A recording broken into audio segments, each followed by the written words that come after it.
नमस्कार साथियों, मेरे YouTube चैनल में आप सभी का एक बार फिर से स्वागत है।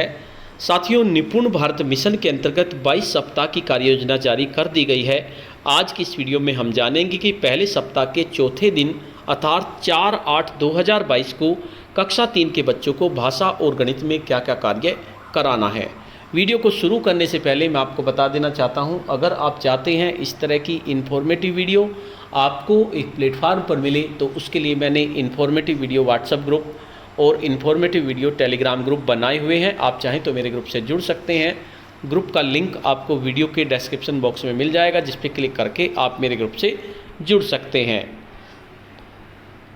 साथियों, कक्षा 3 में भी आपको चौथे दिन अनुदेशनात्मक कार्य करना है, क्योंकि 1 से लेकर 4 दिन तक अनुदेशनात्मक कार्य करना है, जिसमें शिक्षण योजना, कार्यपत्रक और अभ्यास गतिविधि ये सब आपको कराना है। तो सबसे पहले आपको आधारशिला क्रियान्वयन संदर्शिका कक्षा 3 की पर कार्य करना है। इसमें आपको चौथे दिन की गतिविधि बच्चे को एक दूसरे की पसंद जानने के मौके मिलना, क्या क्या अच्छा लगता है, ये गतिविधि आपको करानी है। इसके लिए आपको चाहिए कागज़ की गेंद, और आपको ध्यान रखना है बच्चों को अपनी भाषा में अपनी बात करने के भरपूर मौके देने हैं। सबसे पहले सामाजिक और भावनात्मक जुड़ाव करेंगे। कक्षा में सौहार्दपूर्ण वातावरण बनाने के लिए आप बच्चों के साथ कोई स्थानीय कविता या गीत पूरे हाव भाव के साथ गाएं।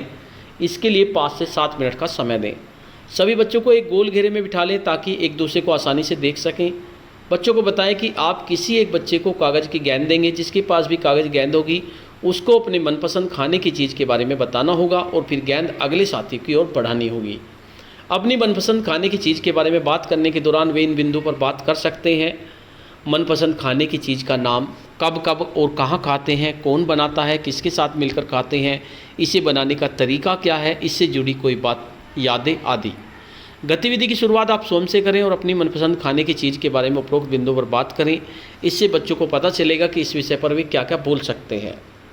सभी बच्चों को बारी बारी से अपनी बात कहने का मौका दें और ज़रूरत पड़ने पर उन्हें अपनी बात कहने में सहायता करें। उसके बाद आपको लेखन कार्य कराना है। सभी बच्चों से अपनी पसंद की किसी खाने की चीज़ का चित्र बनाने के लिए कहें। बच्चों को उनके द्वारा बनाए गए चित्र को अपने साथी से दिखाने को कहें और उस पर थोड़ी बातचीत करने को कहें। इस दौरान आप घूम घूम कर उनकी आपस की बातचीत को सुनें।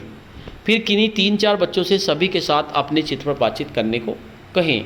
उसके बाद आपको अपनी शिक्षण प्रक्रिया की समीक्षा करनी है कि क्या सभी बच्चे अपने मन की बात सहजता से कह पा रहे हैं। यदि नहीं तो इन बच्चों की पहचान करें और इनसे अलग से थोड़ी बातचीत करें। आप समझने का प्रयास करें कि इन्हें क्या असुविधा हो रही है। उसके बाद दूसरे कालांश में आपको विभिन्न आवाज़ों की पहचान ये गतिविधि करानी है, जिससे कि अलग अलग ध्वनियों की बच्चों को पहचान हो जाएगी। इसके लिए कागज़ की एक गेंद और कार्यपुस्तिका चाहिए। परिवेश और परिचित सजीव और निर्जीव के नामों का चयन करना है आपको। बच्चों को कार्यपुस्तक करने के निर्देश उदाहरण से ही देने हैं। बच्चों को आपस में मिलकर कार्य करने के मौके देने हैं और उनको प्रोत्साहित करना है। सबसे पहले ध्वनि जागरूकता। इसके अंतर्गत कालांश की शुरुआत आप किसी छोटी तुकांत कविता से करें। बच्चों को चलने फिरने, उठने बैठने का मौका दें। इसके लिए 5 से 7 मिनट का समय दें। फिर आप सभी बच्चों को गोल घेरे में आराम से बिठा लें और सहज कर लें। बच्चों को बताएं कि आप उनमें से किसी एक को एक गेंद देंगे और ताली बजाएंगे। जब तक ताली बजती रहेगी जब तक बच्चे गेंद को अगले बच्चे की ओर बढ़ाते रहेंगे। जब आप ताली बजाना बंद करेंगे उस समय गेंद जिस बच्चे के हाथ में होगी आप उसे बोलेंगे, बोलो तुमने क्या देखा है। बच्चे के किसी भी चीज़, सजीव निर्जीव का नाम लेने को कहेंगे। बच्चा जिस भी चीज़ का नाम लेगा आप उसे उसकी आवाज़ निकालने को कहेंगे। जैसे बोलो टेबल, कैसे बोलो, बोला। कक्षा के सभी बच्चों से इस आवाज़ को 2-2 बार दोहराने को कहें। इस गतिविधि को इस तरह आगे बढ़ाएं और यह सुनिश्चित करें कि सभी बच्चों को कम से कम एक मौका अवश्य मिले। उसके बाद आपको लेखन कार्य करना है। सभी बच्चों से कार्यपुस्तिका के पाठ 4 पर कार्य करने को कहें। बच्चों को कार्यपुस्तिका पर कार्य करने से संबंधित निर्देश दें। हो सकता है आपको एक से ज़्यादा बार भी निर्देश देने पड़ें। जब बच्चे कार्यपुस्तिका पर कार्य कर रहे हो तो कक्षा में घूम घूम कर उनके कार्य का अवलोकन करें और आवश्यकता के अनुसार उनकी सहायता करें। बच्चों से किए कार्य को दिखाने कहें और उनकी प्रशंसा करें।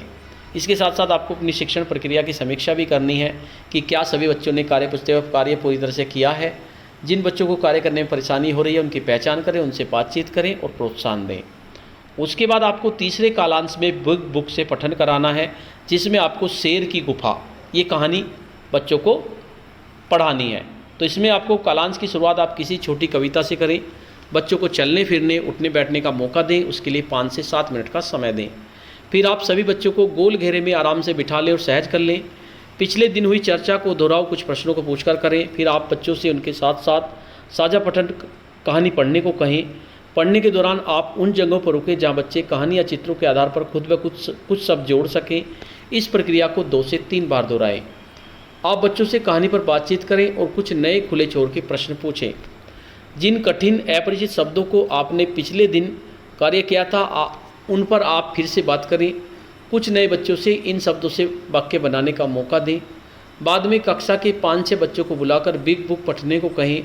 यहाँ उद्देश्य बच्चों द्वारा बिग बुक सही पढ़ना नहीं है, बल्कि प्रिंट की समझ पाना, किताब को सही तरह से पलटना, बाएं से दाएं पढ़ने की नकल करना है। बच्चे अपने मन से कुछ भी पढ़ सकते हैं, उन्हें टोके नहीं।